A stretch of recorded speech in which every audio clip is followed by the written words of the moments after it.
I hope everyone had a great holiday. Today we're going to talk about group contingencies and how you can best use them with your child, with multiple children, or maybe with a non-compliant spouse.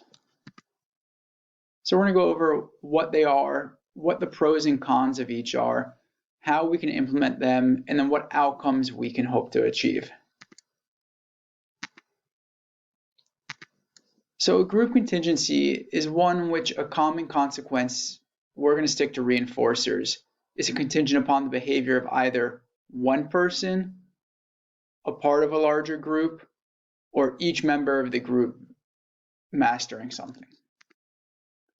So we have the dependent contingency, the independent contingency, and the interdependent contingency. And we're going to go over each in detail. So dependent group contingency, the reward for the whole group is dependent on the individual or a small group. It's also called the hero game. So for our moms in this presentation, if your husband is not taking out the trash like he's supposed to, it would look like if dad takes out the trash, the whole family gets movie night. But the whole family receiving movie night is dependent on dad taking out the trash. So dad can be the hero or he can be the villain, hence the hero game. So what's the pro of this? You're not going to be punished for the behavior of anyone else. So mom, you're not punished if dad doesn't take out the trash. You're just not being reinforced if dad doesn't take out the trash. Each student or child or family member has access to rewards under exactly the same terms. The rules are the same for everyone. And this is really good for your kids, spouses, grandparents, whoever, that respond well to peer attention. So right now we have a situation going on where our rule in our household is if you've left your house and seen people in the last 14 days, you're not allowed to come to see us and the baby. So my mother-in-law, all she wants to do is see her grandson. But my father-in-law, all he wants to do is go see people. So right now they're kind of playing a version of the hero game where if he can stay away from people for 14 days, his wife, our mother-in-law, gets to come see the baby. So it's up to him, and that's the hero game. The con is if he doesn't stay home for 14 days, he's going to get yelled at by his wife, that negative social attention. So if your husband doesn't take out the trash and you guys lose movie night, your son might be very upset with him. The independent group contingency, individuals are reinforced for their own behavior. So the same rules apply to everyone. Those who meet the criteria and receive the reinforcer, those that don't get the reinforcer. It could be a token system. So if you have 2 or 3 kids at home, you might say, whoever finishes their homework gets, special PlayStation or Xbox time. But those of you that don't finish your schoolwork don't. So your first son finishes his work, so he gets extra time on the Xbox or PlayStation. Your other son didn't finish his work, so he doesn't get that time on PlayStation or Xbox. Each child, each family member is in control of their own destiny. What are the pros? When you use it with a token system, it can be really effective, and it kind of teaches that responsibility. I'm in control of my own outcomes. The cons, it doesn't always take into account individual differences. So one of your kids might be amazing at sitting and doing his work, and you can expect him to do 6 hours of work a day independently. Your other child might be learning this system, and getting him to do it for 30 minutes might be a win. But with this system, each child will be expected to sit for the same amount of time. Interdependent group contingencies. All members of a group must meet the criteria before any member earns the reward. And it's the most frequently used good behavior game, good student game. If you guys are taking this to the home setting, think about if you guys had the rule that if your 2 kids finish their schoolwork for the day and mom and dad finish their work for the day, the whole family gets pizza night. So you all have to do what you need to do for the whole group to get it, but you all are dependent on each other.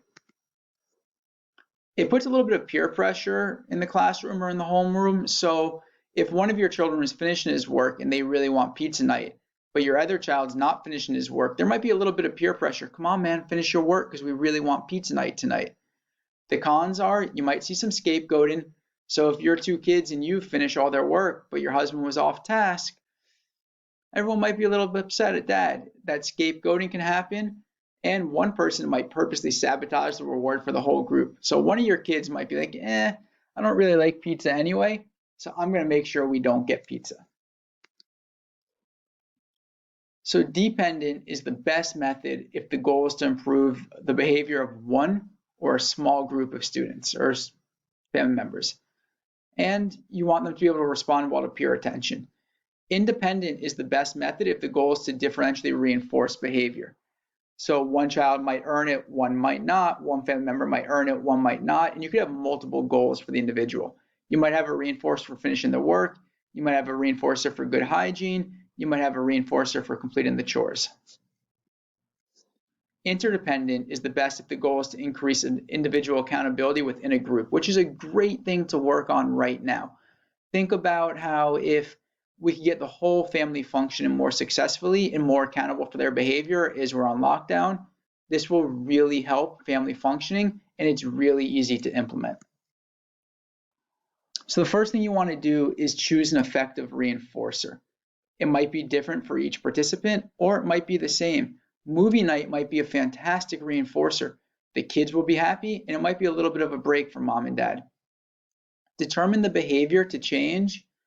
So are we going to change on-task behavior? Are we going to change nice social interactions? Are we going to change completing chores? Make sure you have the appropriate performance criterion. If one of your kids right now is only able to sit and attend to their schoolwork for 20 minutes before they get distracted at home, 6 hours is not realistic. Start with something appropriate, and then use some other procedures when appropriate. Use those first thins, those token boards, those schedules. Select the most appropriate group contingency for you and your family, and then monitor. Take data, see if it's working or not. So what we know from the research, these strategies, they definitely increase individual accountability. They do increase peer feedback. They help teach self-monitoring. Am I on task or am I off task? Am I doing my chores or am I not doing my chores? And they're most effective when combining with other strategies.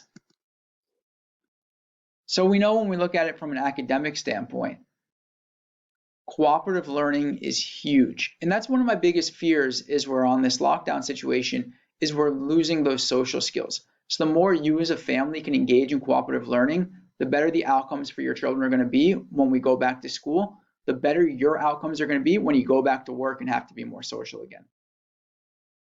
It helps create more positive relationships with peers. We see greater social competence, greater social skills. What we know is our kids actually retain information for longer when they're working this way than when they're working on their own. And we develop better reasoning, critical thinking, and metacognition, which are going to be huge skills to set our kids up for success later on. When we're not looking at academics, but we're looking at pure behavior, we know that classroom management, or in this case, family management, is easier. We can really enhance that reinforcement, that motivation by using these contingencies. And we know that the involvement of peers increase positive classroom or positive home-based behavior. So having your siblings, having family members involved in this reinforcement system is going to increase positive behaviors. So here's just a simple example. Ms. Swanson's class has a specific set of rules for appropriate classroom behavior posted on the door. When students follow the rules, they are each awarded 3 tokens, which can be used towards buying individual rewards or privileges, such as 5 extra minutes of computer time. What type of contingency do we think this is? I'll give you guys a second. If you answered independent, you got it right. Ms. Griffin has divided her classroom reading groups into the red birds, the blue birds, and the yellow birds. She told the class that if the yellow birds finish their book and the assigned questions by Friday, the entire class will get extra 15 minutes of recess. What type of contingency is this? If you said dependent or the hero game, you're correct. High five. Each student in Mr. Brown's class is responsible for earning good behavior tokens. If each student has earned at least 50 tokens by the end of the school year, the entire class will get a pizza party. What kind of contingency is this? If you answered interdependent, awesome. We're going to fist bump it, no handshakes or high fives. I apologize for the last one. For our group contingencies, independent, it's based on each individual's performance. Dependent is based on that special volunteer's participation, that hero game. Interdependent, everyone in the class receives the reward if each person in the class meets the criteria. Now you know what they are, how to use them, when to use them. I would love to see you guys implement one today. Give me a call, shoot me an email if you're struggling after implementation. I hope you guys have a fantastic weekend. Stay safe. I'll see you guys Monday for our next training. Have a good one, everyone.